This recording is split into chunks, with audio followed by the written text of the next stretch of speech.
ADHD or anxiety? Why they can look so similar? Have you ever wondered if you're dealing with ADHD, anxiety, or maybe both? You're not alone. One of the biggest reasons people go undiagnosed or are misdiagnosed is because ADHD and anxiety can look incredibly similar on the surface. Today, we're going to talk about why these two conditions overlap, what symptoms they share, and some of the key differences that can help you better understand what's going on. First, it's important to know that ADHD and anxiety commonly occur together. In fact, many adults and children with ADHD also experience anxiety disorders. Sometimes anxiety develops because of the challenges that come with untreated ADHD, and sometimes they're separate conditions that exist at the same time. Let's start with the symptoms they have in common. Both ADHD and anxiety can cause difficulty concentrating. If you've ever sat down to do something important and found your mind wandering, you might assume it's ADHD, but anxiety can do the same thing. When your brain is busy worrying about the future, replaying conversations, or anticipating problems, it becomes difficult to focus on what's happening right in front of you. Both conditions can also cause restlessness. Someone with ADHD may feel like they're constantly on the go, tapping their foot, shifting positions, or jumping from one task to another. Anxiety can create a very similar feeling because your body's stress response is activated, making it difficult to relax.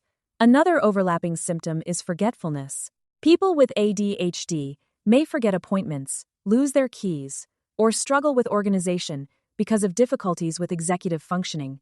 Someone with anxiety may forget things because they're mentally overwhelmed or distracted by their worries. Sleep problems are another area where these conditions overlap. Racing thoughts at bedtime are common with anxiety, but people with ADHD may also struggle to quiet their minds enough to fall asleep. Feeling mentally exhausted but physically unable to settle down is something many people with both conditions experience. So, if the symptoms are so similar, how do we tell the difference? One helpful question to ask is, what's causing the difficulty? With ADHD, the challenges tend to be present most of the time and across many different situations. Difficulty paying attention, procrastination, impulsivity, and disorganization are usually lifelong patterns that begin in childhood, even if they weren't recognized at the time. With anxiety, symptoms are often connected to fear, worry, or stressful situations. You may have difficulty concentrating because you're worried about making a mistake, or because your mind is focused on potential problems. Anxiety tends to ask the question, what if something goes wrong? ADHD, on the other hand, isn't necessarily driven by fear. It's more about how the brain regulates attention, motivation, and executive functioning. Someone with ADHD might procrastinate because getting started feels overwhelming or because their brain struggles to prioritize tasks, not because they're worried they'll fail. Here's another example. Imagine two people are putting off responding to an important email. The person with anxiety might think, what if I say the wrong thing? What if they're upset with me? What if I make a mistake?